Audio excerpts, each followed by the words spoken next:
When this company reached out asking if I wanted to review their laser, I thought, sure, why not? I've had a few diode lasers over the years and figured this one would be interesting to try. So let's take a look. This is the Wainlux K10. I'd call it a very entry-level laser engraver or marking machine, depending on how you use it. It could be a fun little option to use around kids for engraving simple projects, mainly because of the built-in safety features, which are also the most annoying part I've dealt with so far in this machine. Safety first, absolutely, but man, this can be a pain.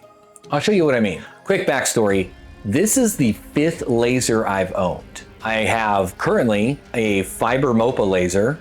I used to have a large format CO2 laser, the K40 if you know what that is. I have a super tiny portable laser. I had a larger open frame diode, and now this guy. Well, that doesn't make me an expert, but I've been around the block a time or two. Comes in 3 watt or 5 watt versions. And at the time of recording at least, the 3 watt model is about 150 bucks and the 5 watt model is around 200. Here I'm using the 5 watt model, so I can't speak to the other one beyond what the spec sheet says. On the laser head, there's a flip down focusing lever or needle that makes dialing in focus stupid simple. Loosen the head, raise or lower it until the needle touches your material, tighten it back up, and you're done. With lasers, the focal point is everything. That's where the energy is concentrated the most. So this little lever is a win.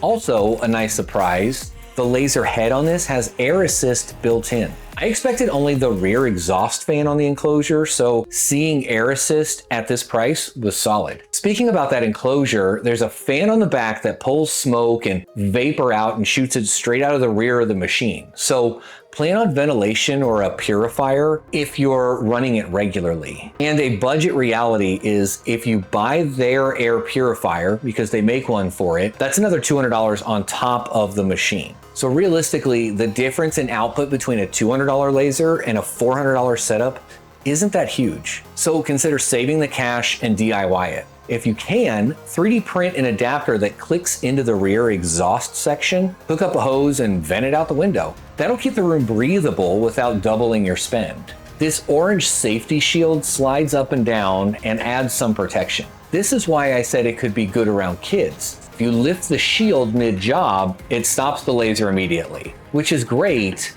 The annoying bit is when you close it back and try to resume, it still thinks the shield is open. I saw this on both the stock app and in LightBurn.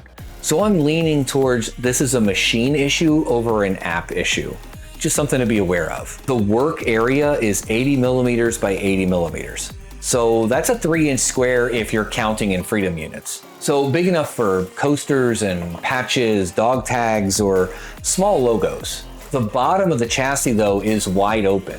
So you can sit it on top of larger objects, but the designable area is still a 3-inch square. A little bit limiting, but that's what you get here. Now onto that software. The included app is called CutLabX. I downloaded it for Android and for Windows.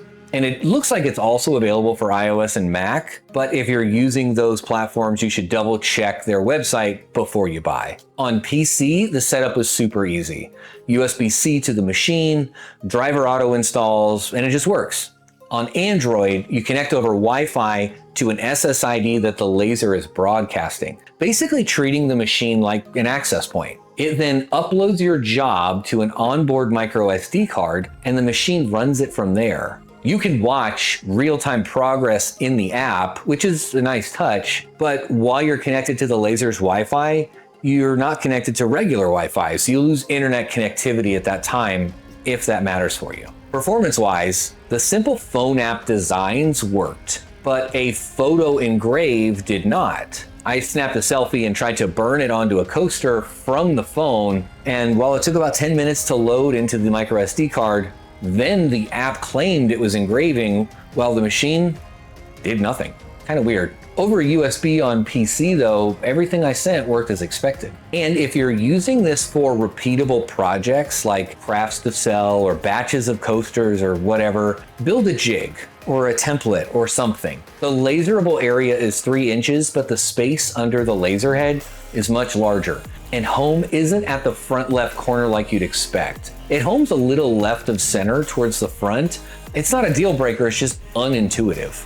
The preview and positioning dot helps, but if your image has transparent or empty like padding around the outside, the outline follows the full image bounds, not just the visible design. So prep your assets carefully so your preview matches reality. One more software gotcha that seems universal, including in LightBurn, new designs load with default settings. So don't assume your last power or speed settings stick. I saw it default back to 80% power when I was expecting 50%. So double check every new import so you don't send full blast on something that should be at 10%.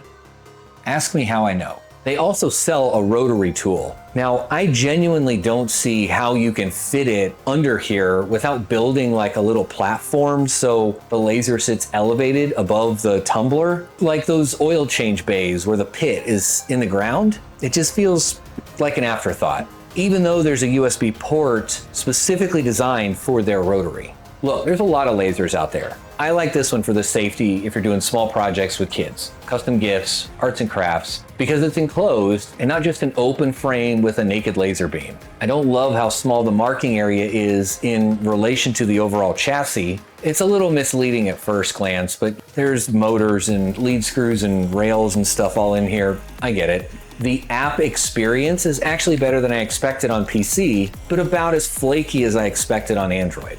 At home, if you're planning on burning regularly, just use the PC. It also works with LightBurn, like I said, but I still hit those safety shield state issues and the tilt cutoff, meaning if you tip the unit, it trips a tilt protection and turns off the laser, which is great, but it didn't auto reset for me, so that job was scrapped. Similar to when a 3D printer doesn't resume correctly after a power outage. So what's the bottom line? As an entry-level diode laser for arts and crafts, labels, small gifts, and kid-friendly projects, this could be a contender. Just respect and remember that 3-inch sandbox. If you need bigger, faster, deeper, or true bare metal marking, this isn't that machine. If you want safe, small, and desk-friendly size, the K10 does the job. Leave a comment with your thoughts on this K10 laser. And what kind of projects would you engrave with it? And I'll see you fuckers on the next one.